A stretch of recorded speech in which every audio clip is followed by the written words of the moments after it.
Hello students, welcome to CCS academy. तो बेटा 11th class में हम लोग बिजनेस स्टडी में सेकंड चैप्टर पढ़ रहे थे, फॉर्म्स ऑफ बिजनेस ऑर्गेनाइजेशन। इसमें हमने आपको टाइप्स ऑफ कंपनी के बारे में थोड़ा एक ओवरव्यू दिया था।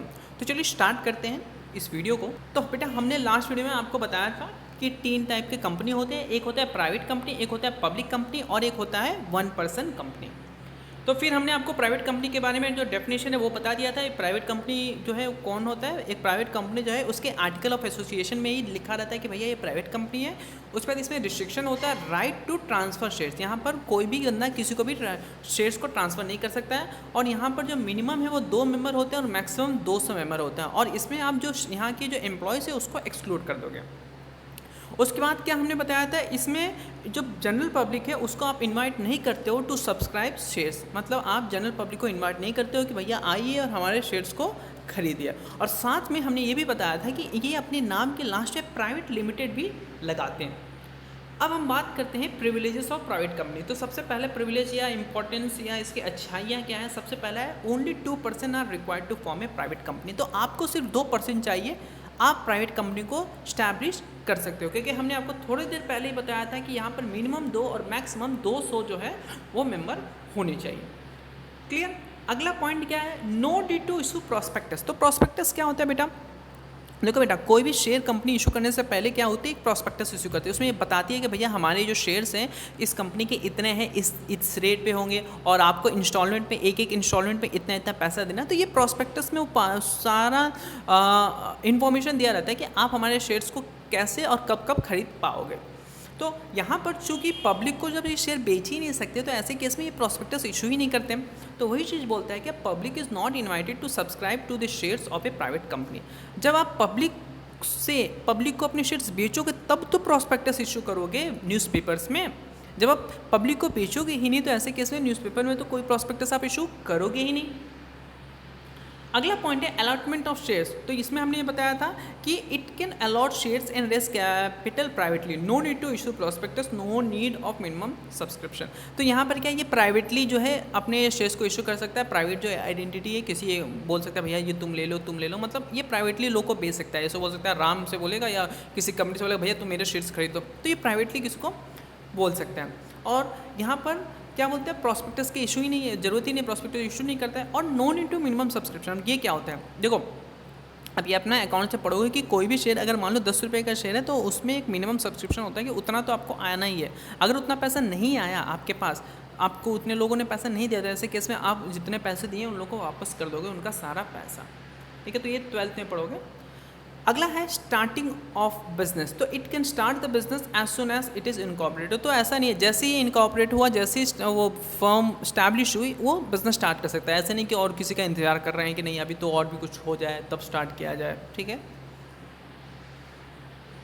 Board of directors. तो need to have only 2 directors minimum, maximum number of directors is 15 in private and public company. तो यहाँ पर क्या है कि जो बोर्ड ऑफ डायरेक्टर्स जो होते हैं जो मेन डिसीजन लेते हैं, हमने आपको बताया था शेयर होल्डर्स तो होते हैं लेकिन जो मेन डिसीजन होता है बोर्ड ऑफ डायरेक्टर्स के द्वारा लिया जाता है। तो यहाँ पर जो बोर्ड ऑफ डायरेक्टर्स होते हैं कम से कम 2 से भी काम चल जाएगा, बिजनेस चले जाएगा। और अब हम बात करेंगे पब्लिक कंपनी के बारे में कि पब्लिक कंपनी क्या होती है। तो पब्लिक कंपनी क्या है, as per companies act 2013 a public company is a company which is not a private company. तो एक पब्लिक कंपनी वो कंपनी है जो कि प्राइवेट कंपनी नहीं है।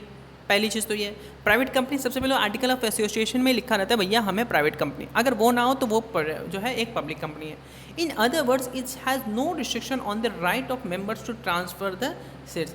मतलब यहाँ पर क्या है, सबसे जो दूसरा पॉइंट है, यहाँ पर कोई रिस्ट्रिक्शन नहीं है। मतलब कोई भी बंदा किसी को भी अपने शेयर्स को बेच सकता है।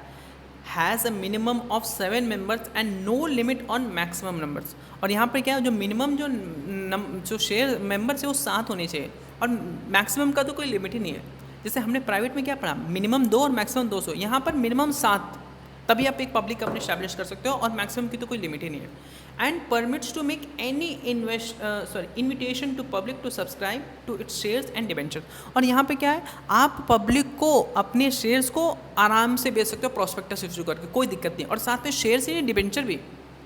अब डिबेंचर क्या होता है, तो बेटा आप लोग 11th में हो तो ये दोनों का मतलब आपको समझना चाहिए। देखो डिबेंचर जो होता है ये क्या होता है, ये ऐसे समझो, ये शेयर जो होता है, एक मिनट, हाँ, शेयर जो होता है ये क्या होता है, कैपिटल को छोटे छोटे भागों में बांट देते हैं तो ये शेयर होता है। अगर आप किसी को शेयर बेचते हो तो वो आपका मालिक होता है, मालिक ओनर होता है। लेकिन डिबेंचर क्या होता है?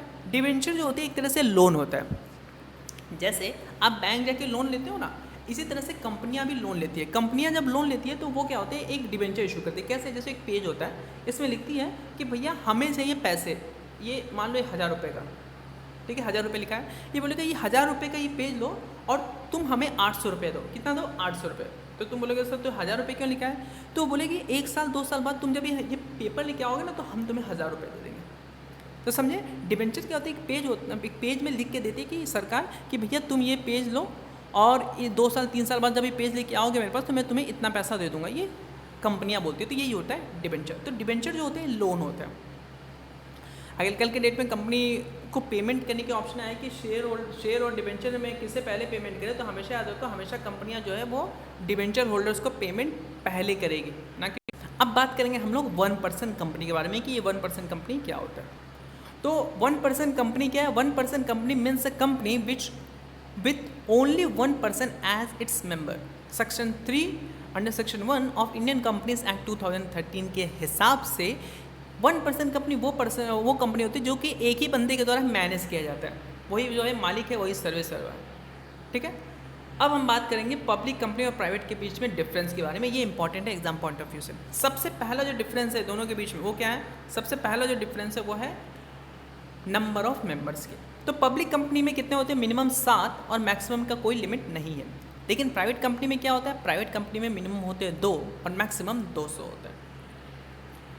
डायरेक्टर्स की बात करें तो पब्लिक कंपनी में जो डायरेक्टर्स होते हैं मिनिमम वो 3 होते हैं, लेकिन प्राइवेट कंपनी में मिनिमम डायरेक्टर्स कितने होते हैं? 7 होते हैं और मैक्सिमम तो आपको पता ही है 15 दोनों में। इंडेक्स ऑफ मेंबर्स, ये क्या होता है? देखो यहाँ पे क्या होता है कि जितने मेंबर्स उनके बारे में पता होना चाहिए। आपको लिखना होगा कि ये मेंबर ये है, ये मेंबर, सबके बारे में एक इन्फॉर्मेशन होता है, उसे बोलते हैं इंडेक्स ऑफ मेंबर। तो पब्लिक कंपनी में कंपलसरी आपको बताना होगा कि कौन शेयर होल्डर कौन है, ये सारी चीज़ें। लेकिन प्राइवेट कंपनी में कोई कंपलसरी नहीं है। आपने बेचा, अभी जरूरी नहीं है कि किसको बेचा, ये पता किया जाए। ट्रांसफ़र ऑफ शेयर्स, तो ये देखिए जो पब्लिक कंपनी है यहाँ पर आप आसानी से ट्रांसफ़र कर सकते हैं, कोई रिस्ट्रिक्शन नहीं है। लेकिन प्राइवेट कंपनी में क्या है? यहाँ पर बहुत रिस्ट्रिक्शन है। मतलब आप ऐसे ही नहीं किसी को भी अपने शेयर्स को जो है ट्रांसफ़र कर दोगे, तो यहाँ पर रिस्ट्रिक्शन बहुत होता है। किसमें? प्राइवेट कंपनी में। फिर इन्विटेशन ऑफ द पब्लिक, मतलब हमने आपको बताया था प्रॉस्पेक्टस वाली बात। प्रॉस्पेक्टस क्या होता है? वो तरीका जिसके तहत आप जो है अपने शेयर्स को बेचने का एडवर्टाइजमेंट करते हो।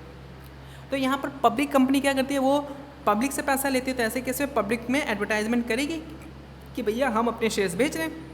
लेकिन क्या प्राइवेट कंपनी करेगी?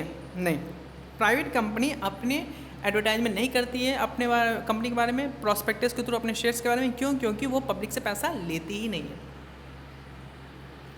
तो ये जो है ये सारे पॉइंट्स अभी हमने थोड़ी देर पहले डिस्कस किए। क्या क्या? सबसे पहले मेंबर्स की बात की है, तो मेंबर्स कितने होते हैं? 7 पब्लिक कंपनी में और मैक्सिमम अनलिमिटेड होते हैं। प्राइवेट कंपनी में मिनिमम 2 होते हैं और मैक्सिमम 200 होते हैं। मिनिमम नंबर ऑफ डायरेक्टर्स की बात करें तो पब्लिक कंपनी में 3 होता है, प्राइवेट कंपनी में 2 होता है। इंडेक्स ऑफ मेंबर्स की बात करें तो पब्लिक कंपनी में कंपलसरी है, प्राइवेट कंपनी में कंपलसरी नहीं है। ट्रांसफ़र ऑफ शेयर्स की बात करें तो नो रिस्ट्रिक्शन है पब्लिक कंपनी में, प्राइवेट कंपनी में रिस्ट्रिक्शन है। उसके बाद invitation to the public to subscribe share, public company में ये लोग इन्वाइट करते ही हैं, कैन नहीं, ये लोग करते ही हैं। और प्राइवेट कंपनी। तो अब हम बात करेंगे choice of form of business enterprises. अब आप कौन सा बिजनेस एंटरप्राइजेस को चूज़ करोगे? इतने बिजनेस एंटरप्राइजेस जो आप पढ़े हो।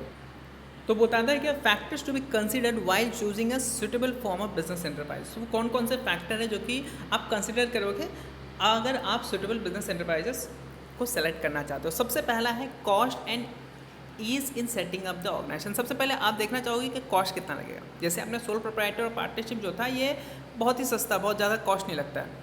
लेकिन बड़े फॉर्म की बात करो कंपनी तो आपको ज़्यादा कॉस्ट लगेगा। अच्छा, लीगल फॉर्मेलिटीज़ भी यहाँ पर कम है इन कंपैरिजन तो बड़ी कंपनी। तो आप पहले देखो कि आपको कॉस्ट, आपके पास पैसे ज़्यादा हैं तो आप बड़ी पर जाओ, कम कॉस्ट में कम लीगल फॉर्मेलिटीज़ में करना चाहते हो तो आप सोल प्रोप्राइटर पार्टनरशिप में। लायबिलिटी की बात करें from side of investors company form of organisation is most suitable at risk of involve is limited. तो अगर रिस्क की बात करें तो सबसे कम रिस्क कंपनी में। क्यों? क्योंकि यहाँ पर आप पूरे लोगों से पैसा लेते हो, शेयर होल्डर्स का पैसा रहता है, उसी से बिजनेस करते हो। लेकिन बाकी पार्टनरशिप और सोल प्रोप्राइटर में सारा पैसा आप ही का रहता है। तो ऐसे केस में लायबिलिटी के चांसेस, लॉसेस के चांसेस हुए तो ऐसे केस में आप ही पर सारा बर्डन पड़ेगा। कंटिन्यूटी की बात करें तो सोल प्रोप्राइटरशिप और बिजनेस में जो है पार्टनरशिप जो है यहाँ पर कंटिन्यूटी की प्रॉब्लम होती है, क्योंकि अगर पार्टनर मर गया तो ऐसे केस में बिजनेस चलेगा नहीं। लेकिन अगर वही बात करें कि हम कंपनीज़ की बात करें तो वो, और कोऑपरेटिव सोसाइटी की बात करें तो ये क्या है, ये लंबा चलते रहता है। यहाँ पर ज़रूरी नहीं है कि कोई पार्टनर मर गया तो ये फॉर्म्स बंद हो जाएंगे। मैनेजरियल एबिलिटी की बात करें तो सोल प्रोप्राइटरशिप के पास मैनेजरियल एबिलिटी की जो है डिफ़िकल्टीज होती है, क्योंकि उसके पास जो है वो एक्सपीरियंस नहीं होता है। लेकिन यही बड़े फर्म में होता है तो वहाँ पर इसकी प्रॉब्लम नहीं होती है। तो यही बोलते हैं sole proprietor may find it difficult to have expertise in all function area of the management. तो उसमें दिक्कत होगा उसे, जैसे अगर आपके पास बहुत ज़्यादा मैनेजरियल स्किल नहीं है तो आप ऑप्ट कर सकते हो, लेकिन वही बात है कि आप अपने बिजनेस को उतनी अच्छी तरह से सलाह नहीं पाओगे। Capital consideration, if the business requires huge capital it should be organise as company और कोऑपरेटिव सोसाइटी। अगर आपके पास बहुत ज़्यादा कैपिटल आ रहा है तो आप एज ए कंपनी या कोऑपरेटिव सोसाइटी के रूप में काम करिए, क्योंकि सोल प्रोप्राइटर और या फिर आप पार्टनरशिप में काम करोगे तो उतना ज़्यादा आपको फ़ायदा नहीं होगा। डिग्री ऑफ कंट्रोल की बात करें तो if direct control over operation and decision making is required proprietorship is more preference. अगर आप चाहते हो कि आप ही का एक अधिकार हो, बस कोई भी डिसीजन बस आप ही लो और कोई ना ले पाए, ऐसे केस में आपके लिए तो सोल प्रोप्राइटरशिप अच्छा है। लेकिन अगर आप चाहते हो कि डिसीजन सब मिल बांट के ले, तो ऐसे केस में आप कंपनी या फिर आप पार्टनरशिप को ऑप्ट कर सकते हो। फिर आता है नेचर ऑफ बिजनेस। तो नेचर ऑफ बिजनेस भी इंपॉर्टेंट होता है। नेचर ऑफ बिजनेस में for large business units way personal attention is not much required, company form of organisation is more suitable. अगर बहुत लार्ज बिजनेस होता है जहाँ पर आपको जरूरी नहीं है कि पर्सनली आपको एक एक को देखना पड़े, ऐसे केस में कंपनी ऑप्ट करना ज़्यादा सुटेबल होता है। तो अब हम बात करेंगे कंपैरेटिव एनालिसिस। हमने जो भी पढ़ा, जैसे सबसे पहले सोल प्रोप्राइटरशिप पढ़ा, पार्टनरशिप पढ़ा, joint into family business, cooperative society और कंपनी। अगर फॉर्मेशन की बात करें तो सोल प्रोप्राइटरशिप बहुत ही आसानी से फॉर्मेट होता था। पार्टनरशिप जो था इजी था, सिर्फ रजिस्ट्रेशन ऑप्शनल था, जरूरी भी नहीं था। जॉइंट इंटू फैमिली ये इजी था, लीगल फॉर्मेलिटीज़ कम चाहिए थी। कोऑपरेटिव सोसाइटी रजिस्ट्रेशन कंपलसरी है, बिना रजिस्ट्रेशन के नहीं चल सकता। और कंपनी तो भैया 101% compulsory registration, expensive and complex formalities. यहाँ जो रजिस्ट्रेशन है वो भी सस्ता नहीं है, वो भी बड़ा महंगा है। मेंबर्स की बात करें तो सोल प्रोप्राइटर सिर्फ एक ओनर ही रहता है। पार्टनरशिप में मिनिमम 2 मैक्सिमम 50, बैंकिंग में 20 हमने बताया है। जॉइंट इंटू फैमिली में मिनिमम 2 होते हैं और जितने भी पर्सन हो उसका कोई लिमिट नहीं है। कोऑपरेटिव सोसाइटी में 10 मिनिमम एडल्ट होना चाहिए, मैक्सिमम का कोई लिमिट नहीं है। और कंपनी में, प्राइवेट में मिनिमम 2 मैक्सिमम 200 और पब्लिक में मिनिमम 7 और मैक्सिमम का कोई लिमिट नहीं है। कैपिटल की बात करें तो सोल प्रोप्राइटरशिप में कैपिटल लिमिटेड चाहिए, पार्टनरशिप में भी लिमिटेड चाहिए। जॉइंट इंटू फैमिली में आपकी पुश्तैनी ज़मीन, पुश्तैनी बिजनेस चाहिए जिसको एंसेस्ट्रल प्रॉपर्टी बोलते हैं। कोऑपरेटिव सोसाइटी में हमें कैपिटल लिमिटेड चाहिए और कंपनी में ज़्यादा चाहिए। तो इसी के साथ हमारा सेकेंड चैप्टर जो है ये कंप्लीट होता है।